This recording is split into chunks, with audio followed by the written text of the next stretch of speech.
लावला एकदम बरो बॅटर रेडी जाल्लो आसा म्हाजो। इडल्यांचो कुकर आसता तो हांवें 5 मिनटां खातीर गॅसीर प्री हीट करून दवरला थोडें उदक घालून आनी इडली करपाची प्लेट आहा तितून तें हांवें बॅटर घातला। आतां तितून हांव एक पीस चॉकलेटीचो घालता कित्याक की तें मदीं चॉकलेटी जावपाक जाय। चॉकलेट घातल्या उपरांत प्लेट हांवें मातशी बरी हालोवन घेतली कित्याक की तें स्टेबल जावपाक जाय आनी आतां हांव तें कुकरान उकडत दवरता। एक 10 मिनटां खातीर हांवें बारीक गॅसीचेर कुकरान इडली उकडत दवरली आनी तुमी पळोवंक शकता की इडली म्हाजी कितली बरी जाल्या पळय ती।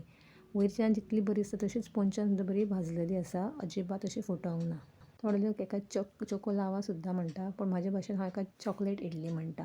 पळया कितली सॉफ्ट अशी जाल्ली आसा, खावपाक खरेंच बरी लागता। आतां तुमकां हांव चॉकलेट इडली कट करून दाखयता की भितर जी चॉकलेट घातलेली ती सुद्दां कशी दिसता ती पळया। एकदम अशी बरी जाल्ली आसा। ही दुसरी इडली कट करून दाखयता, पळया कशी जाल्या ती एकदम चॉकलेटी जाल्या आनी खावपाक तर खुपूच बरी लागता।